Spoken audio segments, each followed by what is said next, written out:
Ladies and gentlemen, hello and welcome to episode number 2 of Let's Play Fantasy Hockey.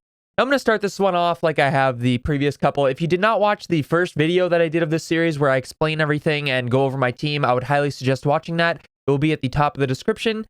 This is basically just a series where I go through week to week, managing my hockey team and kind of sharing how I look into matchups, how I look into upcoming week and who to pick up and who to drop and stuff like that. Also, if you're interested in any of the league info for my league, that all is going to be in the description of this video. Unfortunately, I do not own a Vancouver Canucks jersey. I would definitely be wearing that, but Ranger jersey will have to do. So this past week was a big week for me. If you remember in the last video, I had mentioned that I was facing off against the other opponent, that we were basically tied for second place. He was below by a tie, so it was like 0.5 points separating us. And well, unfortunately, that still remains the case. I am solely in second place by 0.5 points because if you look here, we did indeed tie. We went 3-3-1 with each other, which honestly, I'm not bothered about. Normally, I would be upset with the tie, but he also has a very good team. And the week just didn't go well at all for your boy. So last week, I had mentioned that I'd picked up Raquel because Anaheim had 5 games this week.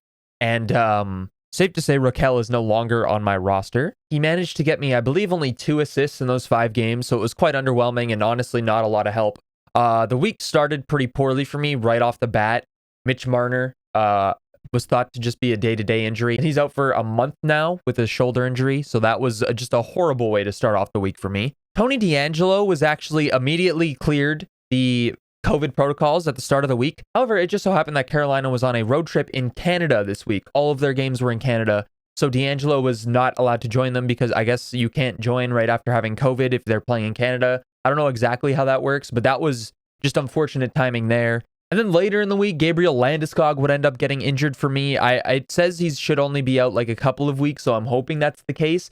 But yeah, as of right now, I have Marner, Landeskog, Point still on IR. I'm stashing Eichel on IR, and then Tony DeAngelo should be coming back this week, but things are looking pretty bad for your boy. James Reimer actually ended up being, I don't know if it was an illness, I don't know what it was. They just said that he was fatigued. So he only ended up playing 1 game last week. So I actually did drop him midway through the week because I needed goalie starts, I needed saves, I needed wins.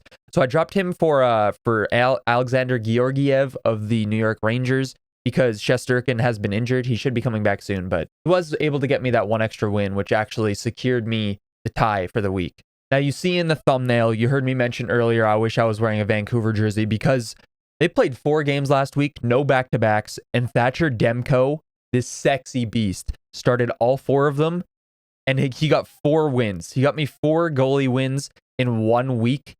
Just stunning performances in all of them. A shutout, which is the reason I tied, because I got a shutout. 972, 919, 966. Just an unbelievable week for Thatcher Demko, and I am just so grateful that I held him and had faith in Vancouver. Just one final look here at what the week ended up being like last week. So I lost goals 7-18. I won assists 26-20. I lost hits by a decent amount, which was unfortunate because I actually picked up Ryan Reeves to try to win hits.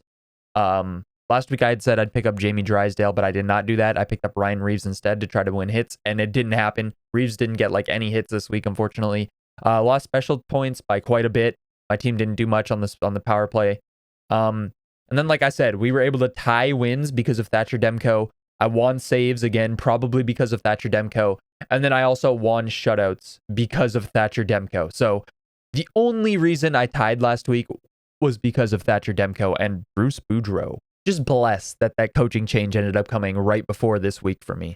Anyways, moving on. This is definitely going to be a shorter episode because I was kind of already set on who I would be picking up going into this week, regardless of schedule. And I will admit part of that reason is because I'm not expecting to win this week at all. You guys saw how many injuries I'm dealing with. I'm down at least 3 skaters for the entire week for sure, assuming DeAngelo is able to come back next game. And then also all of Calgary's games, but 1 this week, were postponed because of COVID reasons. So I only get 1 start maximum from Jacob Markstrom. And I don't know if that's even going to happen because he's been playing pretty poorly recently. And I've actually already made my moves for this week. So I dropped Georgiev again last night for James Reimer. Once again, hopefully he's able to start again. I don't know if the fatigue was an issue that will persist and he's just not going to be able to have a heavy workload moving forward, or if it was an illness. I don't know what exactly happened there.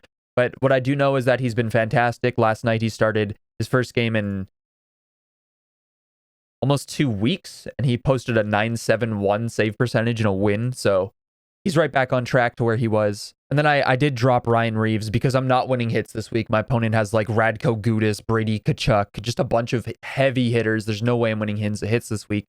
So I dropped Ryan Reeves to pick up Jesper Bratt of the New Jersey Devils. Like I said, I'm not going too heavy on the waiver pickups this week, so I'm not really looking into back-to-backs or like optimizing when I pick up players and drop them this week. So overall, a lot of the teams, every team except for Anaheim either plays 3 or 4 games, so there's not too big of a difference there. And even then, the teams that do play 4 games, Calgary had 4 or 3 of their games postponed, so that messes with a lot of other team schedules. Chicago, Nashville, Toronto all now don't play the amount of games that they were supposed to. So luckily for me, the New Jersey Devils do play 4 games this week, so I'll get 4 starts from Bratt. I actually had no idea Jesper Bratt was doing as well as he is. He has 24 points in 26 games. He plays, I believe he was top line yesterday, but it seems like Nico Hischier has gotten an injury, so I guess some things have been changed a little bit. But Bratt does also play top power play. He's been really solid for the New Jersey Devils, and I'm lucky that he was still on the waiver wire to pick up. He might even end up being a hold for the rest of the season, I'm not sure. And then the second player that I picked up, I dropped Rickard Rakell to pick up Ondrej Kase of the Toronto Maple Leafs. Toronto was originally scheduled to play 4 games this week. However, their game against Calgary has been delayed, so they will only end up playing 3 games this week. Like I said, I'm honestly, I know this is a bad mentality, but I'm kind of going into this week expecting to lose. If I don't, great, but I mean, I'm down a goalie, I'm down 3 skaters, and they're all people I'm not going to drop as well, so it's like, I'm not trying to optimize starts here. I'm kind of looking for future weeks and who will help me the most. Plus, Ondrej Kase has been a beast lately. He has 5 points in his last 4 games. He's shooting a decent amount with 4 shots in his last 4 games. Last 2 games, he's had 18-10 and 19-05 time on ice. He's playing top line with Austin Matthews. He's on the top power play as well, which is huge. I'm basically holding him until Marner comes back because he's basically in Marner's spot until then. Then I'm hoping that at some point near then, Eichel's allowed to come back. And then I'll just drop Kase to activate Eichel. Obviously, assuming things pan out, I could drop Kase next week if he gets taken off the top power play. I have no idea. So yeah, this was a shorter one, but my pickups for this week were I picked James Reimer back up. Again, not the greatest pickup, honestly, because San Jose only plays 2 games each of the next 2 weeks, and who knows if Reimer's even going to get all 4 of those starts.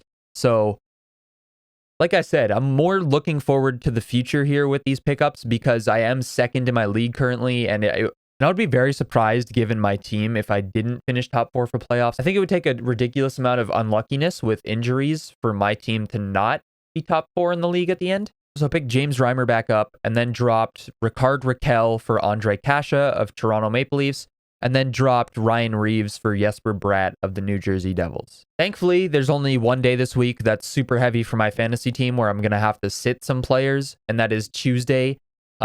Basically, my entire damn team plays. Forsberg and the Calgary game did get delayed, so that opens up 1 spot for me. But yeah, Tuesday's the only super busy day, and then every other day, I don't have to sit anybody on my bench. And I don't know, maybe I'll get lucky. Maybe some people on my team will pop off. Maybe I could get a tie or a win out of this, but like I said, not really expecting anything too crazy for my team this week. So yeah, that pretty much sums up my previous week's performance, how that went. Still in second overall in the league. I don't know, I'm just enjoying watching hockey a lot this season, especially with Vancouver's recent resurgence and the crowd there, you know, the chants. That Bruce, there it is chant is just hilarious, and I love it. You know, the Rangers, my team, are one of the best teams in the league. I also really like watching Carolina, Florida. They're just great teams. And I think the NHL has been a lot of fun this year, and being this heavily into fantasy definitely helps with that. For all my fellow Demko holders, let's hope that Vancouver never loses again, and Demko just goes undefeated the rest of the season under Bruce Boudreau. Anyways, I hope that you guys enjoyed this video. I hope that that you did well last week in fantasy, and that you do well this upcoming week in fantasy. I appreciate you so much for watching. If you could subscribe, it would be greatly appreciated. Leave a like on the video or something. I don't know. Hope everybody's just doing well in general, and I hope to see you next week. Once again, good luck with your fantasy week.